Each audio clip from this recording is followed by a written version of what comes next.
Ajá, bienvenidos a este nuevo episodio en el que tengo una invitada muy especial y el título de su profesión, ya me lo aprendí y estoy orgullosísima de eso. La doctora psiconeuroinmunólogo Emilia Pérez. Bienvenida. Muchas gracias, Rosy. Me alegra que te hayas aprendido el nombre. Miren, ¿por qué este capítulo y de qué vamos a hablar? Este capítulo lo pensé mucho antes de hacerlo porque es algo con lo que he cambiado mi vida en los últimos 6 meses. Ya tengo, creo que voy a cumplir 7 meses en esto. Y dije, hasta que yo no pruebe todo, hasta que yo no entienda la teoría de esto, no lo corrobore por mí misma, que esto realmente funciona, no voy a hacer un capítulo hablando de esto y obviamente tenía que invitar a mi doctora para que ella desde su punto de vista científico explique de qué se trata la epigenética. Yo he venido comentando ya en algunos episodios y en mi Instagram cosas que he cambiado en mi estilo de vida, como por ejemplo tengo tiempo ya sin comer lactosa, gluten prácticamente no como, tomando ciertos suplementos, eso nunca lo he hablado porque me parece que eso es algo demasiado delicado y que si uno lo pone en Instagram de que, ay, estoy tomando tal, porque mucha gente me pregunta, ¿qué tomas? Y yo no voy a poner qué tomo porque, y de eso vamos a hablar ahorita, no todo el mundo necesita los mismos suplementos. Y yo llegué a ella por curiosidad. Yo en mi familia, como les comenté en uno de estos episodios, mi familia está el gen del cáncer de mama, el BRCA1 y 2. Mi mamá lo tienen varias de mis tías. Gracias a Dios yo me hice ese test genético y me salió negativo. Sin embargo, hace 10 años yo empecé como a cambiar mi estilo de vida en cuanto a me quité la mantequilla de la arepa, me quité el aceite de las cosas fritas en mi día a día. Fui como cambiando pequeñas cosas, pequeños hábitos, le quité el azúcar al café, todo por salud. Y hace como un año me comentan sobre este tema de la epigenética y yo, wow, me pareció súper curioso. Y una amiga me dice, yo me hice un test epigenético aquí con esta doctora y, o sea, me ha cambiado la vida. Ella se lo hizo porque quería adelgazar y yo la había visto y le dije, qué bella estás, ¿qué estás haciendo? Y me dijo, chamo, estoy con esta nueva dieta que estoy haciendo que me ha cambiado la vida y yo, me da curiosidad, yo no por dieta, sino por salud. Y hice mi cita. Ahora ya dejo de hablar yo y yo quiero que ustedes entiendan o escuchen esta versión de la ciencia y de la medicina, que es la epigenética. Entonces, cuéntanos, Doc, ¿qué es la epigenética? Sí, bueno, fíjate, nosotros tenemos un genoma de base, ¿ok? Que no somos capaces de modificar, que es la herencia que nos dan nuestros padres, ¿ok? Eso está allí. La epigenética lo que estudia es la expresión de esos genes que están allí, ¿ok? Es decir, los factores que nos permiten que esos genes se puedan apagar o prender. Yo siempre lo explico como si fuese un interruptor. O sea, la epigenética es esa manito que nos permite apagar y prender un interruptor. La expresión de nuestros genes. Ok. O sea, el genoma son los genes, o sea, como la composición genética que nosotros traemos. Es la composición traemos. genética que no es posible modificarla, ¿ok? Ella se mantiene allí. Pero bueno, con el paso de los años se han estudiado diferentes factores, ¿ok? Que influyen en la expresión o no de esos genes. Es decir, por ejemplo, lo que tú acabas de comentar de que en tu familia está presente ese gen, el hecho de que yo tenga presente ese gen no significa una sentencia. ¿Ok? Y eso es gracias a la epigenética. Anteriormente pensábamos que sí, mira, tú contienes ese gen, seguro que en algún momento vas a desarrollar la enfermedad. Y hoy en día se sabe que no es así, gracias a la epigenética. Sabemos que existen diferentes factores que pueden influir en que ese gen no se exprese. Es decir, yo lo mantengo, siempre lo voy a tener ahí. No puedo modificar el hecho de que él esté presente, pero sí puedo modificar el hecho de que él se exprese o no. Las enfermedades que se desarrollan en la vida de un paciente no necesariamente son genéticas, ¿correcto? Exacto. Y las puede desarrollar uno por malos hábitos y Sí. por prácticas. Sí, es que, bueno, fíjate, existen, como te digo, la parte genética no la modificas, pero la epigenética tiene muchos factores por los cuales ella actúa, ¿ok? Entonces, básicamente eso está englobado en todo lo que es el estilo de vida. todo lo que cómo me puedo alimentar, si hago actividad física, cómo descanso, las propias emociones. Entonces, todo eso depende de factores externos. Entonces, si esas cosas no están en el mayor equilibrio posible, puede ser que yo tenga un genoma en el que no contenga ningún tipo de un oncogen, por ejemplo, que es lo que hablábamos ahorita, o cualquier otro tipo de enfermedad como una enfermedad inmunológica, enfermedades neurodegenerativas. Puede ser que yo no lo contenga, pero lo puedo desarrollar debido a un estilo de vida que no sea adecuado. Entonces son dos cositas que hay que tomar en cuenta, o sea, el que yo no exprese mis genes gracias a eso o que desarrolle otras enfermedades que no son necesariamente genéticas. Una pregunta que me surge ahorita, cuando tú desarrollas una enfermedad que no está dentro de tu genoma, dentro de tu composición genética, ¿esa enfermedad la puedes transmitir después a futuras generaciones? Bueno, sí, sí. De hecho, ese es uno de los retos que tiene la epigenética, que todavía falta muchísima investigación en relación a eso, pero ya tenemos varios estudios que nos hablan sobre la transmisión de enfermedades que no propiamente son genéticas, sino desarrolladas por malos hábitos. Entonces, fíjate, uno de los casos fundamentales en los que se puede ver eso es, por ejemplo, en el embarazo, en la mujer en el embarazo. O sea, si yo tengo una madre que tiene un estilo de vida, digamos, inadecuado, que no se cuida, come mal, etcétera, etcétera, esos factores, aunque no sean genéticos, es decir, tener, por ejemplo, la diabetes, que la madre sea hipertensa, que tenga algún problema metabólico que haya desarrollado, influyen sobre el bebé. Entonces ya se sabe, ya hay estudios que han hecho a lo largo de los años que hablan, por ejemplo, de que si la madre ha tenido problemas metabólicos de diabetes, existe la posibilidad de tener, por ejemplo, un bebé que se llama un feto macrosómico, o sea, un bebé mucho más grande y que en la vida adulta puede desarrollar esa enfermedad. Entonces, a veces pasa que la gente dice, mira, no, él es diabético porque ya está mayor, o sea, ya es una persona mayor y bueno, ya es normal pues que sea hipertenso o que sea diabético. Y a veces cuando empezamos a investigar, vemos que todo viene incluso desde el momento del embarazo de la mamá. Lo que pasa es que, bueno, aparece tantos años después que la persona no enlaza eso con otras cosas que hayan podido suceder anteriormente. Mira, yo estoy segura que esto que estás diciendo puede causar ansiedad en mucha gente que a lo mejor se está enterando de esto ahorita y que ya tiene 3 hijos. O que tuvo un hijo y que quiere hacerlo diferente con el siguiente. Obviamente, yo tengo 30 años y a mí Instagram es como que estoy en la edad en que te bombardeo de hijos, pues te bombardeo de que parejas que están teniendo hijos, de gente, obviamente, que corre, que es saludable, de las mismas cosas que a mí me gustan. Y me sale mucho ahora el tema de lo que influye el padre, o sea, el hombre también, porque el embarazo, bueno, al final es responsabilidad de la mujer, pero ¿qué compone a ese bebé? Obviamente lo que pone el hombre, lo que pone la mujer. ¿Qué tan cierto es eso de que el hombre también influye en la creación de ese bebé, que luego va a tener repercusiones en su vida adulta?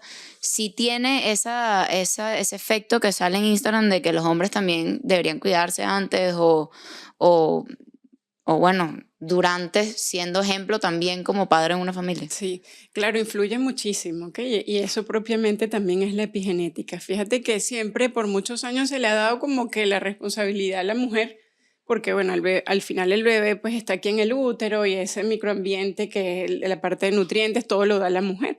Pero resulta que sin el hombre no puede haber bebé, ¿ok? Entonces son dos factores que influyen muchísimo allí. Y fíjate que la calidad del esperma influye mucho en cómo va a ser la salud del bebé. Y la calidad del esperma, ¿qué lo determina? Factores propiamente del hombre, o sea, factores genéticos, evidentemente, y también el estilo de vida. Es decir, por ejemplo, un padre que consume alcohol, que fuma, que tiene ese tipo de hábitos, pues la calidad del esperma, el espermatozoide, pues va a tener unas características distintas y eso va a influir en el bebé. Lo que pasa es que tiene menos incidencia sobre el bebé que la madre, porque por supuesto en el padre influye el momento de la concepción. Ya después de ahí, lo que ya ocurrió en ese momento, pues mira, ya pasó, pero influye menos, por supuesto, pero pasa muchísimo. O sea, si el papá, lo que pasa es que el tema de la concepción y de la fertilidad es algo que debería ser de tanta responsabilidad de la pareja, o sea, ambos deberían estar involucrados y no debe ser solamente la responsabilidad de la madre, o sea, yo lo veo mucho en consulta, conmigo asisten muchas parejas que están en tratamientos de fertilidad en diferentes clínicas de aquí de Valencia y bueno, asisten porque quieren incluir la parte de epigenética y uno ve que casi siempre la mujer está sola. O sea, no se toma en cuenta a menos de que exista un problema de fertilidad que se ha empezado a estudiar al hombre. Entonces, bueno, tiene un espermatozoide que tiene problemas de motilidad o en la morfología o diferentes cosas que están en el microbioma. Entonces, bueno, ahí ya lo han estudiado y quizás de esa manera es que se lo toman más en serio. Pero realmente un padre que, digamos, piensa que está sano, hacer cambios previos a la concepción es importantísimo para saber que ese es el mejor regalo que yo le voy a dar a mi hijo.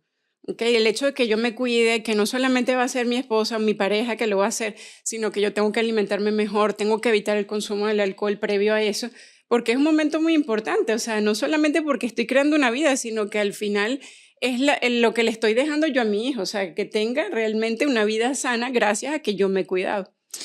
Ok, esa fue la segunda parte de lo que te estaba preguntando, que me fui como por otro lado, pero ¿qué es o sea, lo maravilloso que he entendido sobre la epigenética? Es que los cambios pueden ocurrir desde el momento que tú lo decidas, y aquí es donde entra la pregunta de que ya a lo mejor una persona que no lo hizo y ya tuvo hijos ya cambió el canal y quitó el podcast, pero no, quédense, porque esa es la maravilla de la epigenética, que hay cambios, o sea que tú puedes decidir de un momento a otro hacer un cambio de estilo de vida y cambiar tu cuerpo y tu composición, ¿correcto? O sea, tu Sí. composición genética para luego, para tu vida futuro, para lo que sea. Ahora, esas personas que están en momentos de transición de cambio de estilo de vida o que a lo mejor ven que tienen chamos que bueno, que tienen déficit de atención, que existen, o sea, todas estas cosas que no, que el gluten, que esto, que han satanizado el gluten, que han satanizado el azúcar, ya eso es otro tema, pero, o sea, quiero que tú nos cuentes dónde está ese punto de momento, ese punto de inflexión en donde la gente puede decir si hay un momento en el que se puede cambiar el estilo de vida y que todo esto cambie y que si ya no lo hice antes de tener a mi hijo, antes de tener la concepción de nuestro bebé, sí igual existen formas de cambiar. Sí, bueno, mira, yo pienso que el cambio del estilo de vida tarde o temprano se da en la persona. O sea, en algún momento de tu vida algo tú siempre tienes que cambiar, porque te cae mal un alimento, porque te sientes mal, porque eres intolerante. Quizás no tanto porque tú decidas y quieras vivir mejor, sino porque hay algo que te hace daño. Entonces, como que, bueno, mira, esto lo vamos a dejar de hacer. El iniciar, el hecho de decidirlo por salud, o sea, decir, mira, yo quiero vivir mejor, nunca es tarde para hacerlo. Siempre es un buen momento para hacerlo. Y desde el momento que tú decidas hacerlo, vas a generar grandes cambios en tu vida. Esa es una ley, desde el momento que lo decidas hacer. Entonces, ¿qué es lo que ocurre? Que, mira, los factores externos influyen sobre los mecanismos que tiene la epigenética. Es decir, por ejemplo, el hecho de que yo incluya cierto tipo de alimentos dentro de mis comidas influye sobre, por ejemplo, los 3 mecanismos fundamentales, que son la metilación. Son cosas un poquito más profundas desde el punto de vista médico, pero que influyen. O sea, ya se ha visto que el hecho de que yo incluya, por ejemplo, vegetales de hoja verde, que agregan grupos metilo, ¿ok?, a mi parte genética, y eso es un mecanismo de modificación epigenética. Fíjate tú lo que influye, o sea, el hecho de introducir esos alimentos, el hecho de que yo influya, por ejemplo, el huevo, que tiene colina, eso influye sobre mecanismos epigenéticos. O sea, es como por decirlo en criollo, pues lo que la gente logra entender a lo que está por detrás de todo lo que es la investigación. O sea, cómo se come eso, cómo se come la epigenética, cómo lo puedo aplicar, entendiendo que esas cosas, el introducir ciertos alimentos, influyen sobre mi genoma. Introducir el ejercicio influye sobre mi genoma. El cuidar mis emociones influye sobre mi genoma. O sea, es una cosa que al final cuando tú lo ves, tú dices, o sea, en el momento de mi vida que yo decida hacerlo, claro que eso me va a generar un cambio. Y mientras más pronto lo haga, por supuesto que mejor, porque esto no se trata solamente de tener un objetivo de algo que yo quiera cumplir, que lo puedes tener en un momento de tu vida. Ah, bueno, entonces yo quiero tener un hijo, me voy a preparar para eso. Ese es mi objetivo en este momento. Pero luego de que lo tienes, ¿qué hago yo con ese hijo? Quiero que tenga un estilo de vida. Al final es la herencia que tú estás transmitiendo. No solamente de que esté sano, sino que, oye, al final los hijos aprenden lo que ven en casa.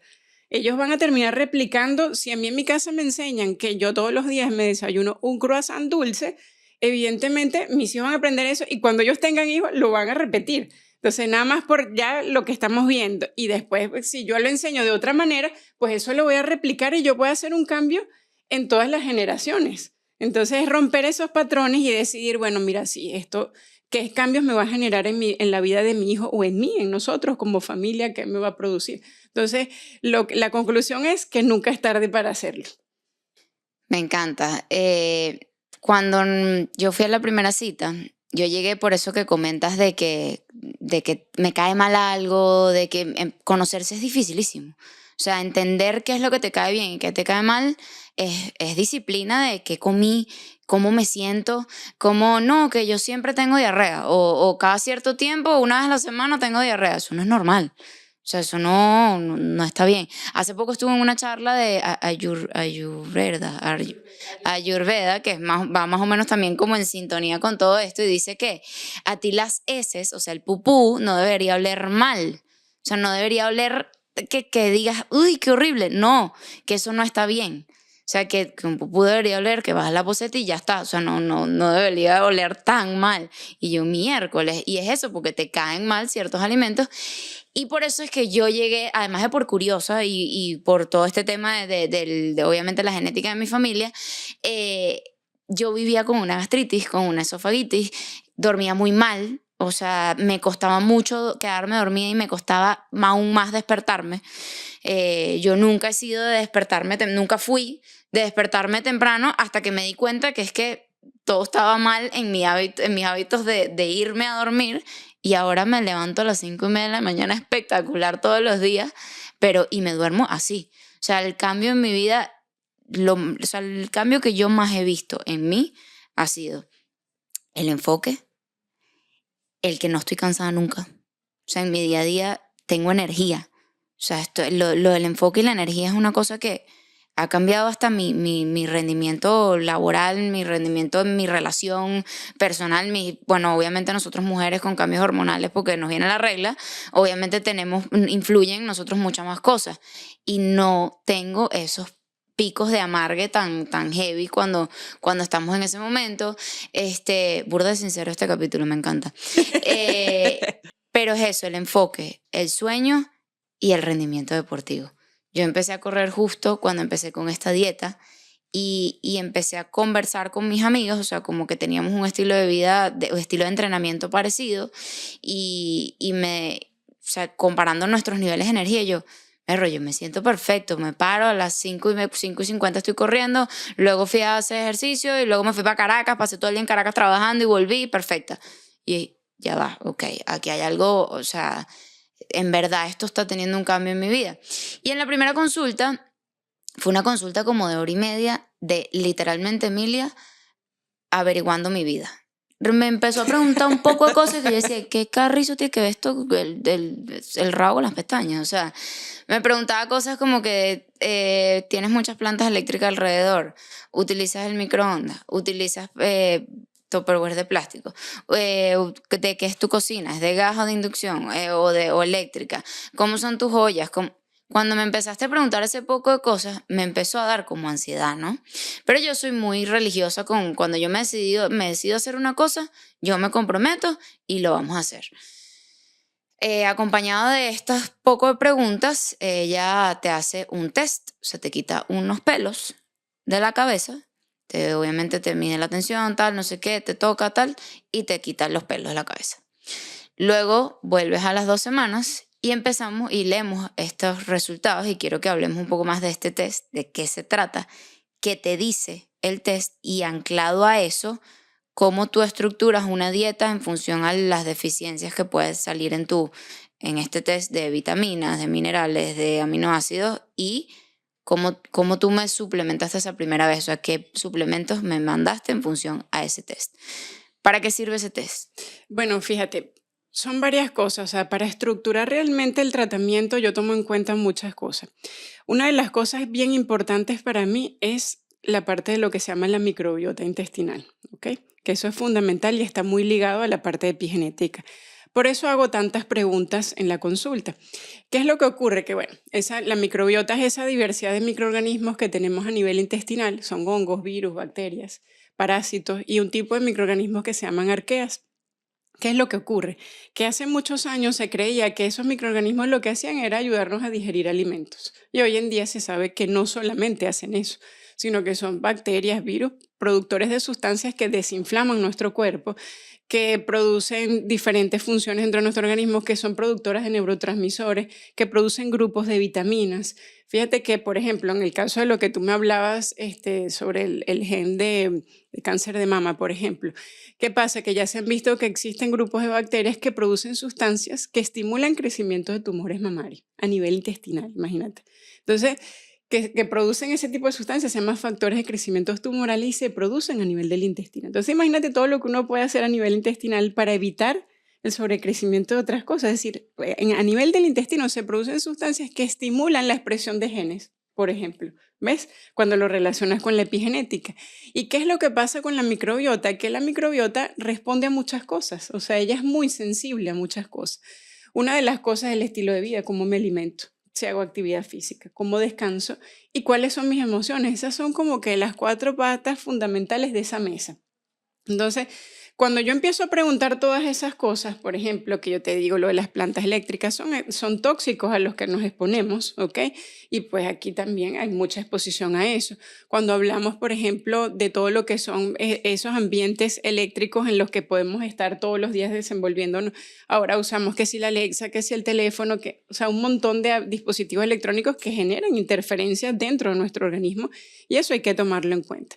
Entonces, ¿qué es lo que ocurre? Que cuando hablamos de ese tema de microbiota y lo relacionamos con la parte de epigenética, vamos viendo que, por ejemplo, si yo hago todas esas preguntas del paciente, yo voy estableciendo como una especie de paneo general de cómo es tu vida, o sea, más o menos a qué estás expuesta, cómo te desenvuelves. Oye, mucha gente me dice, oye, pero si, por ejemplo, lo que hablábamos de los padres, entonces, si no lo han hecho muy bien, ¿cómo puedo hacer yo? Porque todos esos factores no están muchas veces en nuestras manos. Fíjate que, por ejemplo, en el caso de la microbiota está determinada es personal, o sea, no existe una microbiota igual a otra, es como una huella dactilar. Entonces, cuando tú ves eso, tú dices, o sea, yo no puedo tener un protocolo igual para todo el mundo porque todos somos distintos. ¿Y por qué se da como si fuese la huella dactilar? Porque se empieza a construir desde que estamos en la barriga de nuestra mamá. O sea, ¿cómo fue el embarazo de nuestra madre? Fui un bebé deseado, me estaban esperando, estaban sin trabajo, consumían drogas, tenían cualquier otra situación. O mira, estábamos viviendo un duelo. Coincidió que justamente en el momento que tú ibas a nacer, se murió tu abuelo, por ejemplo. Esas cosas influyen sobre cómo la madre vive el embarazo, porque bueno, son cosas que tú no puedes controlar, pero al final están allí. Entonces, ¿cómo vivimos ese duelo en ese momento? Luego, ¿cómo nazco? ¿Ok? Si nazco por parto vaginal o nazco por cesárea. El bebé que atraviesa el canal vaginal de la madre pasa su boca, su nariz por el canal vaginal de la madre sobre la microbiota vaginal de esa mamá. Si está estable, si es una mujer sana, cómo ha estado en ese momento. Eso influye. Luego, si se alimenta con lactancia materna o leche de fórmula. Y por último, si introduzco azúcares antes de los 3 años de vida. Eso es lo que se llama los primeros 1000 días de vida de una persona. ¿Ok? Que incluyen ahí los 9 meses de embarazo y casi hasta los 3 años.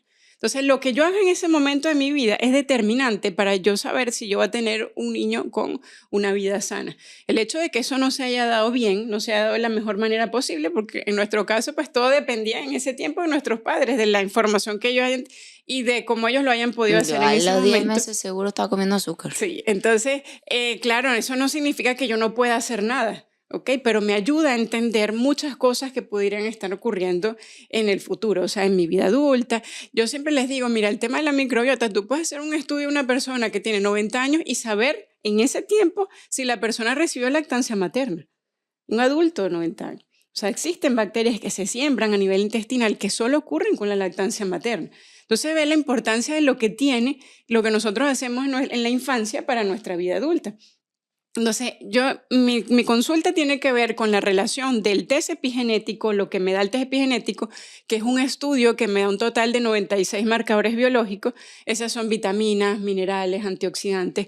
Me habla sobre sensibilidad de alimentos desde el punto de vista metabólico y me permite tener como un paneo general de la persona, o sea, qué necesita. Y en base a eso yo empiezo a suplementar y en base a los objetivos que la persona quiere conseguir. Entonces, relacionar ambas cosas. Lo que necesito, le doy a esas bacterias que tengo a nivel intestinal, virus, hongo, lo que necesitan para que se desarrollen de la mejor manera posible. De hecho, fíjate, el test tiene un renglón que habla sobre microbioma. Y microbioma es la expresión genética, fíjate tú, la epigenética de las bacterias que están a nivel intestinal. Y eso lo mide el test. Entonces, esa relación de esos dos ambientes, esas dos cosas son fundamentales para que la persona tenga un tratamiento integral. Al final es enfocarse en que tengas un tratamiento que incluya muchas cosas en tu vida. No es solo hablar sobre dieta, que te alimentes mejor, sino que empieces a cuidar tus pensamientos, qué personas te rodean, realmente qué hago yo para descansar previo, realmente le estoy dando la importancia en mi vida, lo que merece el descanso, el dormir. Entonces, cuando tú te empiezas a profundizar eso en las personas, tú te das cuenta que, mira, yo te puedo decir que el 80% de las personas que tengo en la consulta, mucha gente piensa que lo está haciendo bien y resulta que no es así. Y eso es importante. O sea, nosotros, lo que tú me decías, qué difícil es conocerse. Fíjate que nosotros, tú tienes un carro y tú te aseguro que cualquier ruido que tengas, si ya tú lo conoces bien, es algo, esto puede ser que sea tal cosa, algo tú te imaginas, aunque no tengas un gran conocimiento, o se me va a dañar tal cosa, voy a arreglarlo antes de tiempo, voy a hacerle el cambio de aceite, el mantenimiento al día, porque quedarte sin carro, imagínate todo lo que eso va a hacer. Pero realmente con nuestro cuerpo no lo hacemos, o sea, algo tan sencillo como con nosotros nunca, tú le preguntas a las personas, ¿qué necesita tu cuerpo para funcionar bien? Y todo el mundo te va a decir lo que le gusta a la persona hacer. Pero eso no significa que su organismo necesite eso para funcionar como debe ser. Y al final esto es un proceso de aprendizaje, ¿sabes? No existe un momento estático que tú digas, ya yo estoy perfecta, ya yo aprendí, todo esto me lo sé. No, nuestro cuerpo va cambiando, tenemos circunstancias distintas. Y si vemos que esos 4 factores que te digo son los que influyen sobre mi cuerpo, sobre mi epigenética, sobre mi intestino, eso cambia en el transcurso del tiempo. Tú hoy estás aquí, pero mañana te vas de viaje y estás en un ambiente distinto. Comes cosas diferentes, una cultura distinta, puede ser que te agrade y estés muy feliz, o resulta que de repente estás en un lugar donde, mira, no estoy bien, aquí no me siento bien, o el cambio de horario no me adecué, o sea, son muchas cosas que al final van a influir y eso va pasando a lo largo de toda nuestra vida. Entonces, es hacer un tratamiento integral de muchas cosas. ¿Okay? Hablaste de la microbiota y yo creo que eso está muy viral ahorita también, el tema de la microbiota y de tomar probióticos. Y bueno, yo llegué a tu consulta y, ajá, ¿qué tomas? Y yo, ok, saca la lista. Cha, y toma unos probióticos. Y ahí, o sea, yo quiero que nos hables de la cantidad de diferentes probióticos que hay, porque uno no debería consumir el que sea, o si sí. O sea, ¿qué recomiendas con respecto a ese tema de la microbiota y de cuidar la microbiota intestinal? Sí, bueno, fíjate, cuando nosotros hablamos propiamente en la consulta, nosotros hacemos como varias fases del tratamiento. Para mí es muy importante tener una primera fase donde ya el paciente tenga ciertos hábitos instaurados, o sea, y que hayamos por lo menos bajado la inflamación a nivel intestinal. Porque, ¿qué es lo que sucede? Que los probióticos son bacterias inactivas, ¿ok? Que yo voy a introducir a nivel intestinal. Y si yo te digo a ti que la mayoría de la población tiene un desorden a nivel del intestino, ¿qué pasa? Que esos hongos, virus, bacterias de las que hablamos anteriormente, ellas viven en un ecosistema, o sea, ellas se necesitan unas a otras para vivir. Y cuando existe un sobrecrecimiento de alguna, porque algunos de esos 4 factores de los que hablamos están alterados por alguna circunstancia, empieza a aparecer la enfermedad. ¿Ok?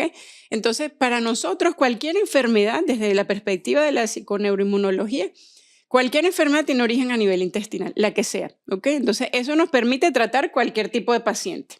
Entonces, fíjate tú, ¿qué es lo que ocurre? Que si yo no tengo un paciente preparado previamente y yo introduzco un grupo de bacterias, puede ocasionar un desorden mayor. ¿Ok? O simplemente no ocasiono nada.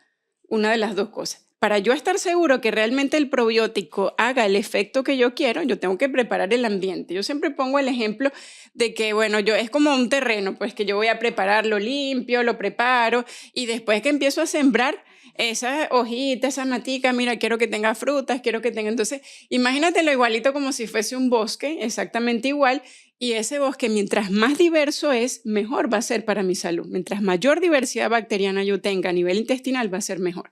Entonces el tema del probiótico también, la calidad del probiótico influye mucho, qué es lo que yo quiero. Eso es un mundo totalmente aparte, ¿sabes? O sea, el entender qué tipo de bacteria quiero introducir yo para que la persona queme más grasa. ¿Qué tipo de bacteria quiero introducir yo? Por ejemplo, yo tengo un paciente, un señor que él tiene Parkinson. Entonces, bueno, mira, con él hemos utilizado un tipo de probióticos que se llaman psicobióticos. Entonces, ¿qué es lo que hacen los psicobióticos en la persona? El señor tiene sus hábitos bien instaurados, lo introducimos y eso lo que ha hecho es reducir el temblor del paciente. ¿Cómo lo reduce? Bueno, porque produce una sustancia que baja la inflamación a nivel de la placa neuronal y después de eso, además, mejora la sensibilidad a su tratamiento. Generalmente el paciente que tiene Parkinson toma metildopa, tiene ese tipo de tratamiento. Bueno, ¿qué es lo que ha hecho? Mejora la sensibilidad al tratamiento que él ha tenido toda la vida.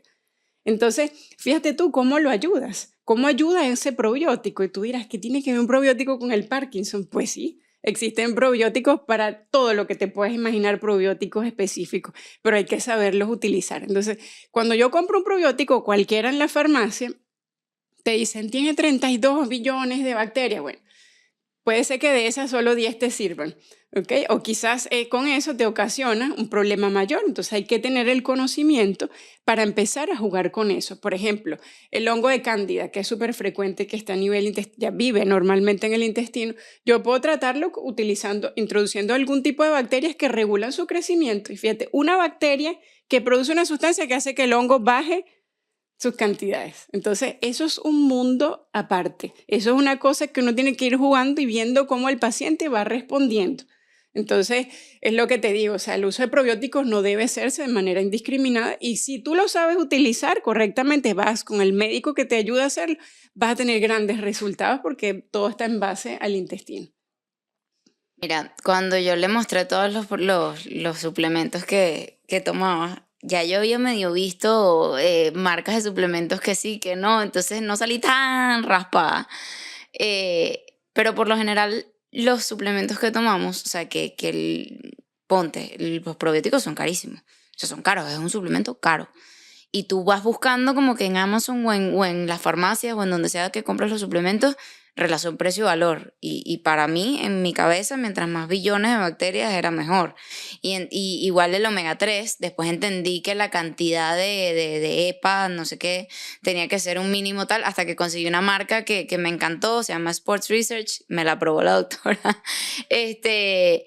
Pero el punto es que hay veces que tomamos suplementos que es lo que dices tú, que nos están haciendo más daño de lo que creemos. El otro día estaba en el trabajo y veo que una de las muchachas, no voy a decir quién para que no vaya a ser que le hagan bullying después, se estaba comiendo una gomita, o sea, como que le sonó una alarma y se comió una gomita. Y entonces yo veo el pote y dice probióticos.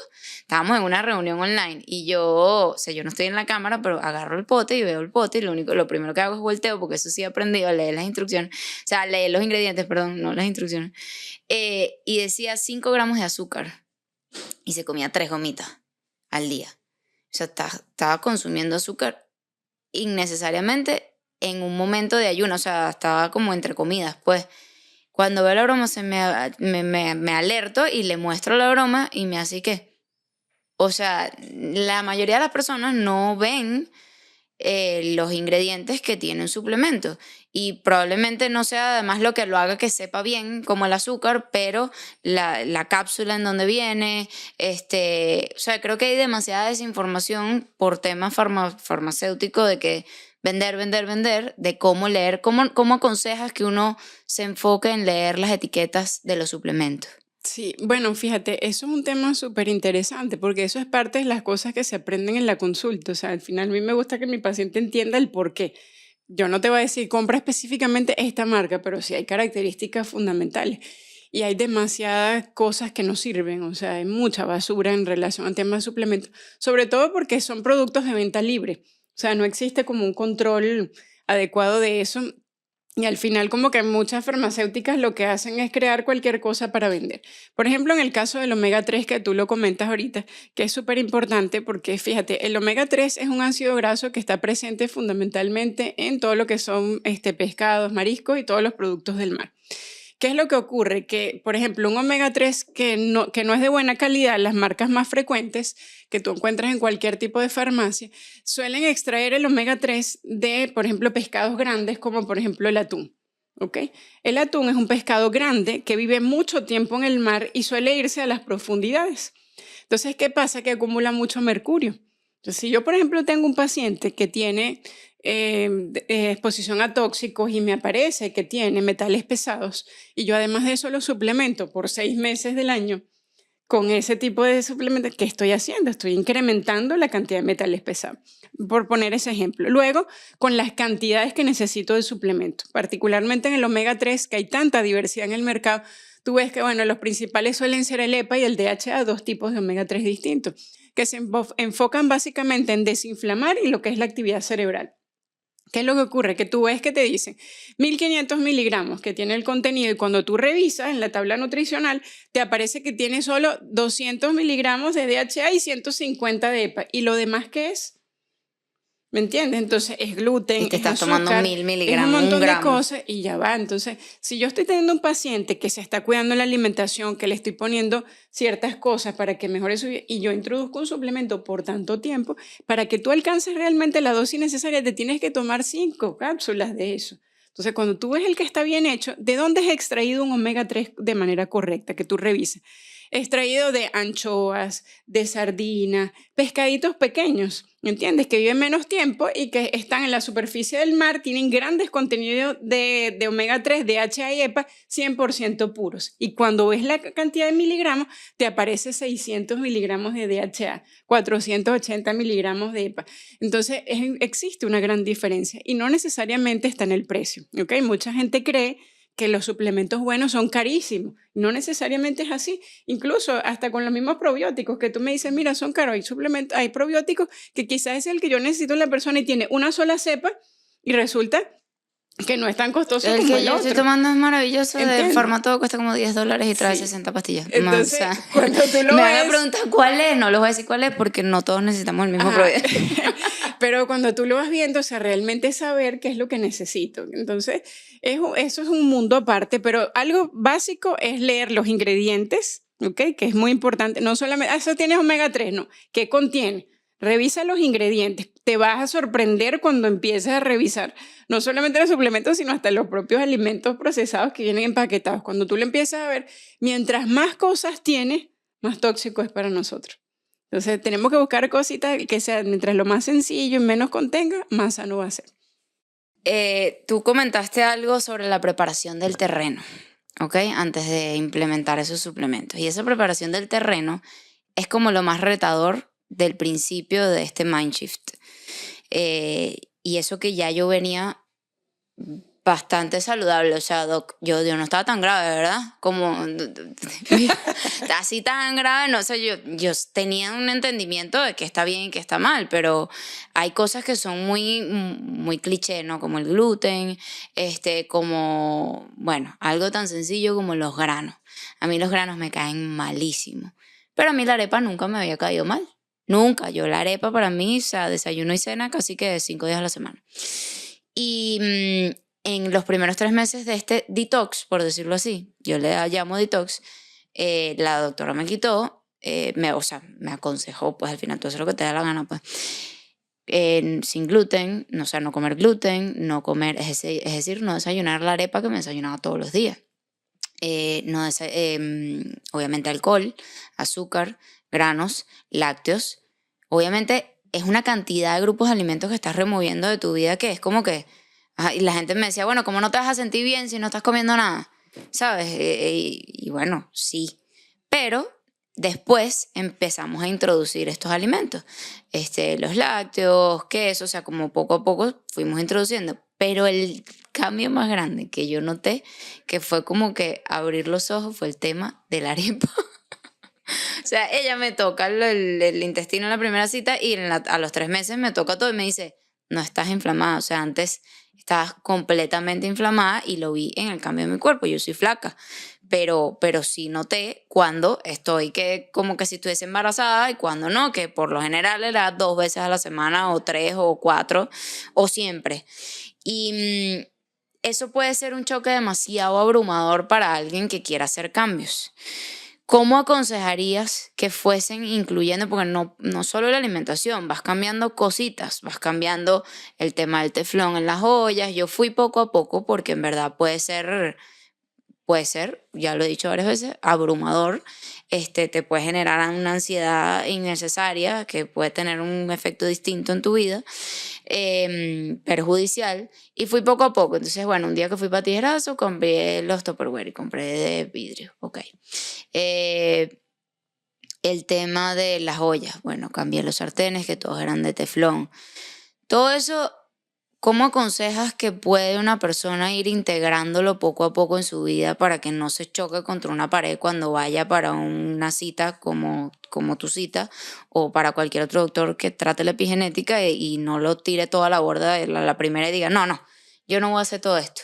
¿Cómo aconsejas que esa adaptación pueda ser poco a poco y que no se rindan y que entiendan en verdad cómo este cambio de hábitos puede realmente tener un efecto positivo en su vida? Sí, bueno, mira, yo siempre les digo que lo primero por lo que uno debe empezar es por la alimentación, ¿ok? Empezar a cambiar los hábitos, ¿ok? Empiezas a cambiar con ciertas cositas. ¿Qué es lo que pasa? Que cuando tú empiezas a sentir realmente los cambios en tu cuerpo, es muy difícil que tú vuelvas atrás. Y si por alguna razón sales de ese tipo de alimentación, tú anhelas volver a estar de nuevo como estabas porque ya sabes lo bien que te sientes. Entonces, no es algo que yo aconseje porque a mí me parezca que esté bien, sino que la persona lo experimenta y no quiere volver atrás. O sea, yo los pacientes que tengo que son consecuentes, que siguen, me dicen, yo más nunca quiero volver a comer así. Y no es porque yo esté atrás de ellos diciéndole no comas esto, sino porque, oye, no quiero, o sea, no quiero volver a estar como estaba antes. Y te voy a decir algo, mucha gente viene por un propósito y sale con 500 más. O sea, me dicen, ahora quiero esto, ahora quiero el otro, porque se van dando cuenta que había cosas. Yo pensaba que dormía bien. Cuando tú duermes bien, realmente tú dices, ¿cómo es posible que tenga tantos años en mi vida durmiendo tan mal? Que es algo súper frecuente en la gente. O sea, hemos normalizado dormir malísimo y es como que, o sea, todo está bien. Y cuando tú duermes bien, tú te das cuenta cómo empieza tu día, cómo están tus hormonas, cómo está tu estado de ánimo. Entonces, oye, es una cuestión que hay que ir haciendo poco a poco, entendiendo que hay cosas que, mira, uno tiene que estar dispuesto, ¿ok? A quitar de tu vida, tienes que estar dispuesto a quitar de tu vida lo que te hace daño. Si tú estás dispuesto a eso, tú vas a lograr lo que sea. Ahora, si tú vas a empezar, pero no me quites la Coca-Cola, que eso está muy sabroso, pero te hace daño. Entonces, si tú estás dispuesto a quitar lo que te hace daño, te va a ir perfecto. Entonces, el objetivo es ir primero, quitar todo lo que te hace daño, que te inflama, entender, quita esto no está bien, no te hace bien, lo quitamos y luego empezamos a reintroducir en la alimentación cosas similares a las que a lo mejor, como tú dices, los lácteos, volvemos a introducir lácteos, pero aprendiendo qué es lo mejor para mí, o sea, qué es lo más adecuado, qué es lo que menos me inflama, qué es lo más amigable para mi intestino. Y al final, mira, esto es otro mundo, o sea, realmente es aprender a tener salud, no solamente porque yo me quiera sentir bien o verme más delgado o X, lo que yo quiera tratar, sino que ya eso va a cambiar mi vida para siempre. Eso me va a hacer que yo no me enferme frecuentemente. No, pues yo puedo estar muy delgada y verme genial, pero resulta que me da gripe toda la semana. O todas las semanas o todos los días me levanto y estornudo. Tengo tos siempre que me levanto porque es así. O una vez a la semana tengo diarrea. Entonces, ¿de qué me sirve a mí verme tan bello si al final yo no tengo salud? Y cuando tú investigas eso, y eso fíjate, es algo súper frecuente, pasa mucho en el ejercicio, en las personas que hacen mucha actividad física. Y de hecho lo hablamos nosotros en consulta. ¿Qué ocurre? Que bueno, yo puedo tener mi objetivo de que quiero mayor rendimiento, quiero, o sea, todos los objetivos que puede tener un deportista. Tú sabes más de eso que yo, pero realmente eso va a ser salud. O sea, el deporte de alto rendimiento no siempre es salud. Y eso es bien importante tenerlo, ¿sabes? Y aquí quiero tocar un punto porque yo empecé mi dieta, mi cuestión, y ahí mismo empecé a correr y le dije, Doc, empecé a hacer más ejercicio, o sea, que tenemos que cambiar. ¿Qué opinas de los geles? O sea, ¿qué debería comer cuando hago primero troto y después hago fuerza? Y todo cambió. Ahora, ¿qué me hizo entender? Y quiero que hablemos un momento de esto, la bibliografía de este episodio, La revolución de la glucosa. Y este libro me hizo entender de forma cotidiana todo lo que hemos venido haciendo y el por qué y del orden de los alimentos, el porqué de la dieta que me mandaste, por qué me hace tan bien. Y aquí lo entendí, que es algo tan sencillo como que nuestro cuerpo reacciona a las curvas de glucosa. Es decir, todo lo que comemos hace que la glucosa sube o baje, ¿correcto? Y el orden de esos alimentos importa mucho. Ahora, cuando haces ejercicio tan frecuentemente, necesitas glucosa, necesitas fructosa, o sea, azúcar, o sea, glucosa, azúcar. ¿Se puede decir así? O sea, como que la traducción. Y me dijo, los geles, no, por favor, no. Y yo, pero ¿y cómo? O sea, naguará, o sea, si voy a correr 2 horas, ¿qué? Tengo que comer algo, comida. Hubo una historia que tú me echaste que me hizo abrir un poco los ojos en cuanto a lo que es combinar el ejercicio con la buena alimentación. Hay mucha gente que se mata haciendo ejercicio y después dice, yo voy a comer lo que me dé la gana, me lo merezco. O mañana voy a correr 20 kilómetros, esta noche me meto una super papa. O se toman cualquier cantidad de geles con muchos químicos, con cafeínas, con cosas durante el rendimiento y obviamente te hace rendir mejor. Yo nunca he probado ese tipo de gel porque desde que empecé a correr estaba en esta dieta. Hay un gel natural que venden en formato que no me acuerdo cómo se llama. ¿Cómo es que se llama? No me acuerdo. Wipal, ajá, ese. Sin embargo, tiene muy poquitos carbohidratos y te tienes que comer muchos. Entonces yo me mantuve con mis higos, con mis frutos secos y bueno, ya me acostumbré a que cuando voy corriendo me como mis higos, 2 higos cada 30 minutos cuando es más de 1 hora y media, tal. Y o sea, lo quiero conectar con el tema del orden de los alimentos en este libro y el tema del rendimiento deportivo. Tú me echaste un cuento, que es a lo que voy, de una paciente que llegó a ti con problemas estomacales, pero graves, pero que toda su vida ha sido súper saludable de ejercicio, o sea, ha hecho muchísimo ejercicio y muchas veces confundimos salud con rendimiento deportivo, con deporte, cónchale, pero naguará, y esa persona que tiene diabetes y toda su vida ha sido súper deportista, ha sido súper tal, ¿cómo, o sea, cuáles son los errores más frecuentes que has visto tú de pacientes que tienen este estilo de vida pero que están vueltos ñoño por dentro? Mira, en mi experiencia es súper frecuente. O sea, sobre todo lo que he visto así más maratonistas, esa paciente que tú comentas, ella hace triatlón y es una persona que ya tiene 45 años y lo hace desde que tiene 16, o sea, tiene muchos años en eso. ¿Qué es lo que ocurre? Que claro, no siempre, o sea, la mayoría de las veces el rendimiento no va de la mano con la salud. Entonces, bueno, hago lo que sea por rendir bien, por llegar a esos números que necesito, pero por dentro me siento, o sea, estoy mal, pues, ¿no? En el caso de ella, cuando asiste, ella me dice, mira, tiene muy buenos tiempos, le ha ido perfecto, pero bueno, por ejemplo, me dijo, mira, corrí una media maratón y después de que llegué, pasé la meta, me fui directo al hospital. Me dijo así. Y yo, ¿pero qué pasó? Bueno, no, dolor intestinal, tenía mucho rato que me sentía mal desde que estaba corriendo y ella logró unos tiempos geniales.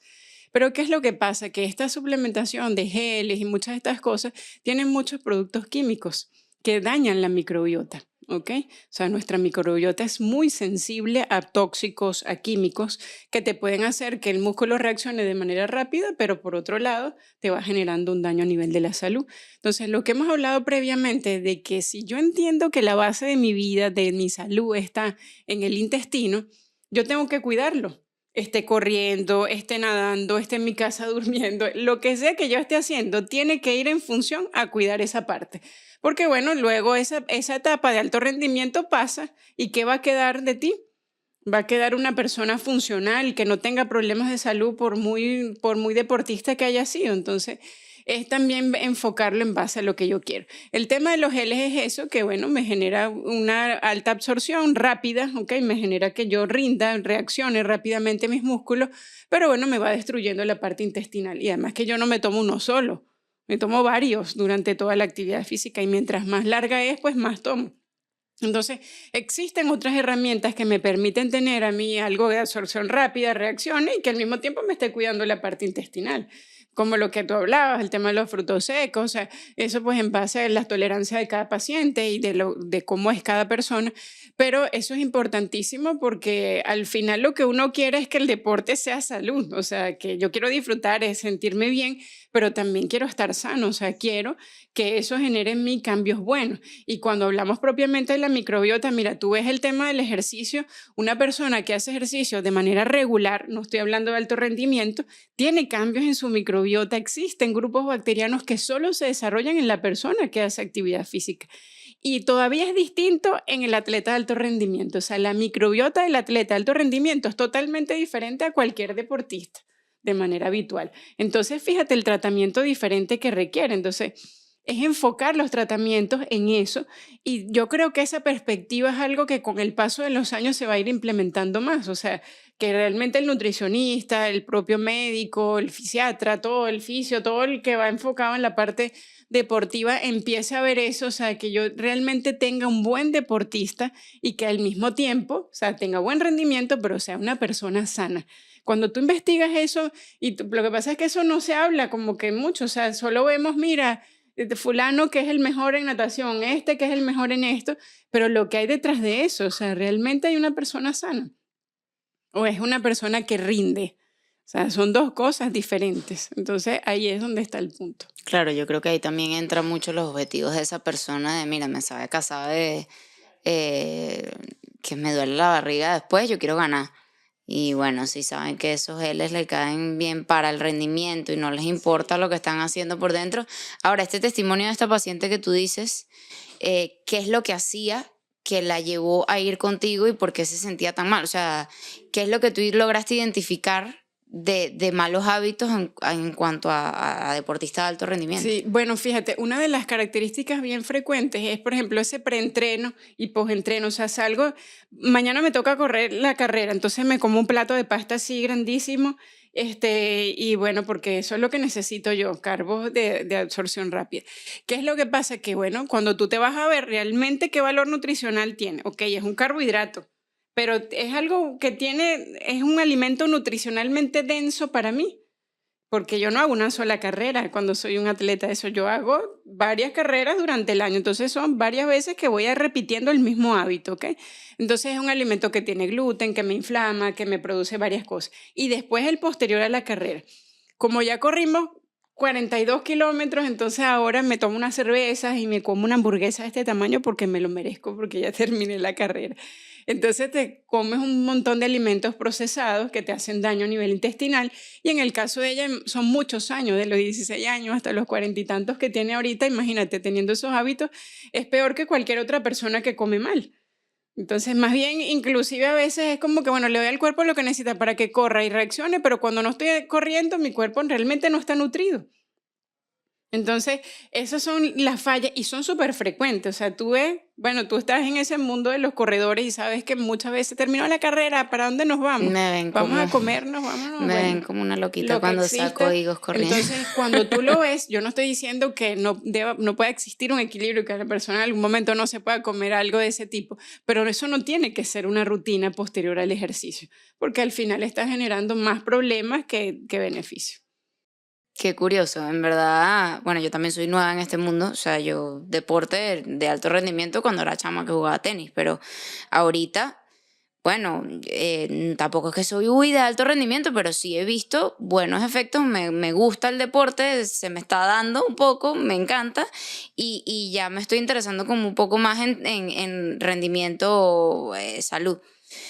Em, y, mm, y sí, no existe, o sea, es muy normal comerse los geles, es muy normal las gomitas o las cositas que también se comen entre entrenamientos, y lo de la carga de carbohidratos. O sea, la carga de carbohidratos es fundamental. Y tú me lo has dicho, o sea, yo tengo que hacer esa carga de carbohidratos, lo que es que no de pasta. Probablemente, ojo, si como pasta, me como una pasta cuando no me la como todos los días ni todas las semanas, pero ya tú empiezas como a entender cómo te la vas a comer. Y para eso este libro te enseña también ese tema del orden de los alimentos que es muy importante. Por ejemplo, en el desayuno no me manda ningún tipo de carbohidratos. Es proteína, grasas, pero bueno, creo que esto podría darse para largo demasiado, hablar de todo eso y quería como hacerte ciertas preguntas para cerrar este episodio, en, con respuestas cortas que tú sientas necesario explicar o desarrollar para que se entienda. Te pregunto, ¿qué opinas de contar calorías como herramientas para cuidar la salud? Pienso que es algo útil dependiendo del objetivo de la persona, pero no es una filosofía que yo aplique. Ok, sí, ella no, en mi dieta no hay cantidades, o sea, es hasta que te sientas saciado. ¿Crees que el cuerpo responde igual al azúcar que a los edulcorantes? No responde igual, o sea, y los efectos son totalmente diferentes. De hecho, bueno, ambas producen daños a nivel de nuestro cuerpo, ¿ok? Lo que pasa es que una produce daño de una manera y otra de otra, ¿ok? Pero no responde igual. Pero como, o sea, el azúcar, que para qué es malo y los edulcorantes, el mundo de los edulcorantes, ¿cuáles son menos malos? ¿Cuáles Sí, lo que recomiendas? pasa es que, bueno, fíjate, el mundo de los edulcorantes es muy amplio y todos tienen un efecto diferente, o sea, pero es sobre todo efecto a nivel de microbiota intestinal, lo que producen, o sea, es un producto químico. Hay algunos que les llaman edulcorantes, pero realmente son extraídos de productos naturales, tienen menos efectos a nivel intestinal. En cambio, entonces, bueno, no te suben mucho la glicemia en sangre, ¿ok? Pero tienen efectos a nivel intestinal. Entonces, bueno, a largo plazo, hay algunos que son tipo alcoholes, aumentan la inflamación a nivel intestinal, o sea, producen otros efectos, te cuidan de que no te suba el azúcar, pero produce eso, que es lo que pasa mucho con los diabéticos, que piensan, bueno, ahora hago todo con edulcorante y listo, ya yo no consumo azúcar, pero luego va generando una disbiosis, o sea, un problema a nivel intestinal por el uso de ese producto. Y cuando hablamos del azúcar, produce daño de las dos maneras, o sea, me eleva la glicemia en sangre y al mismo tiempo me destruye la microbiota. Entonces no ¿Cuál, actúan cuál igual. recomiendas? O sea, prefieres que, a mí pues, mira, prefiero que comas esto. Sí, mira, a mí de los que yo he visto mejor efecto es el monk fruit, es uno de los mejores.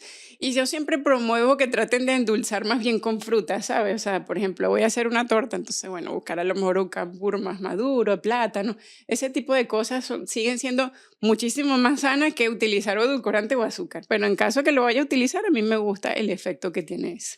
¿Qué opinas sobre los jugos naturales? ¿Son tan saludables como creemos? Mira, yo realmente no los recomiendo porque es preferible el consumo de la fruta entera, que ya que cuando tú licúas la fruta rompes la fibra de la fruta y eso aumenta incluso el efecto de la subida de la glicemia en sangre. Pues entonces, realmente es como una pelota de azúcar, por decirlo así, que te estás tomando y a veces pues uno piensa que es muy sano porque es natural, pero no. Y de hecho existen estudios, de hecho lo puedes ver en este librito, que aparece con la diferencia del consumo un jugo de fruta, la misma cantidad a un trozo de fruta. Además que tú para preparar, por ejemplo, una jarra de jugo de patilla, ¿tú cuántas patillas necesitas?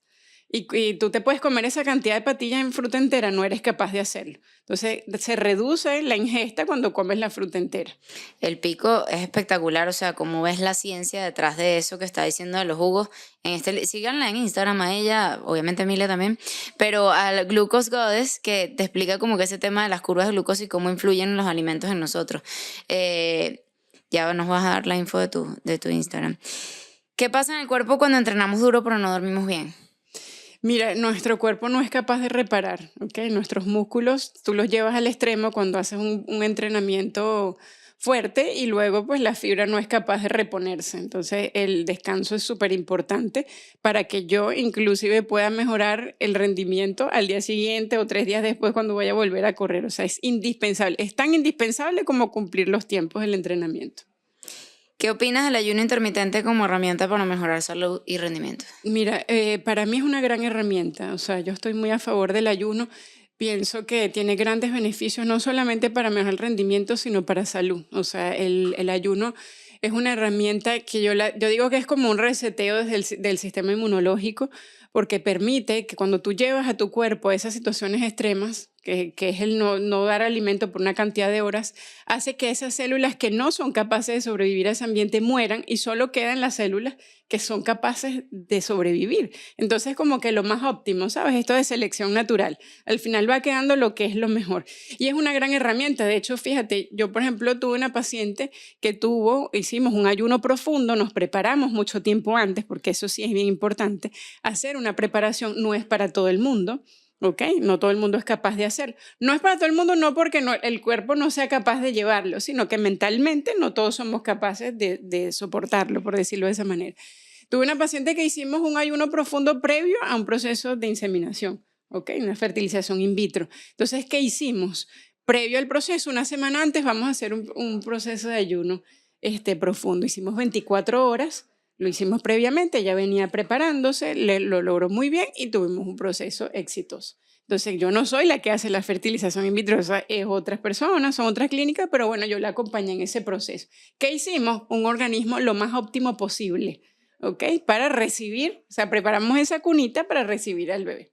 Qué interesante. Y, o sea, yo tenía un concepto súper errado del ayuno, que no necesariamente tiene que ser que hagas ayuno por 12, 24 horas, sino que yo, por ejemplo, no hago ayuno, pero sí hago. O sea, después de esta nueva forma de alimentación entendí que sí hago, porque ahora ceno más temprano, ceno a las 6:30, 7 de la noche, y desayuno después de que me paro a las 5:30, me tomo un café con mi cucharadita de aceite de coco, entreno y desayuno a las 8:30, 9 de la mañana, y ahí hay unas horas importantes de ayuno.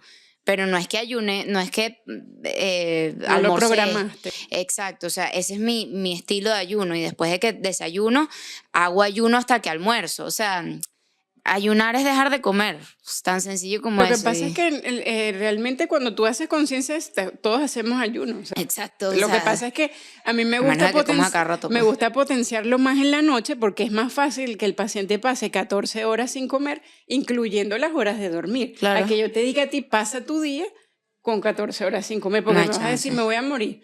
Sí, yo me ¿Entiendes? muero. ¿Cuál es el peor consejo nutricional que ves repetir en redes sociales? Que veo repetir en redes sociales. El Mira, peor. yo creo que el consumo de los procesados, o sea, esas cosas que de repente, o incluso, por ejemplo, el producto sin gluten, los productos sin gluten, cualquiera, de los que venden que tú vas y compras en una farmacia o que compras en un supermercado. Son productos que tienen una alta carga calórica, ¿ok? Y además de eso tienen gran cantidad de químicos para lograr que sean sin gluten. Entonces, lo que yo le digo a mis pacientes, yo no recomiendo el consumo de gluten, pero no es porque, o sea, a ver, yo te digo, muévete a lo más natural, o sea, deja de consumirlo porque quiero que consumas tubérculos, yuca, plátano, ese tipo de cosas, porque los carbos son necesarios. Pero esos productos terminan siendo muchísimo peor. Entonces te dicen, pero este es sin gluten, una galleta sin gluten, igual te Ujú. la puedes comer, es más sana. Y a veces te resulta mejor comerte una con azúcar que eso. Imagínate. ¿Qué suplementos sí consideras necesarios y cuáles crees que son pura moda? Mira, es que el tema de los suplementos es algo muy personal, o sea, realmente no es algo que a mí me guste como que, mira, esto, existen cosas como muy básicas, que es el omega, que es el magnesio, que son cositas que en general a las personas les suelen hacer bien, pero realmente es algo muy personalizado. En mi caso, considero que no debe existir ese tipo de cosas generales. Genial, eso también Ujú, puede ser un peor consejo a nivel de ujú, sí. cool. ¿Hay elementos universales que deberíamos evitar todos o todo depende de cada cuerpo? Sí, todo depende de cada cuerpo. Lo que sí es que existen cosas que todos deberíamos comer. Ok, Más que evitar que hay cosas que sí, que todo el mundo, en base, por supuesto, de su tolerancia, que todos deberíamos introducir. ¿el gluten es malo?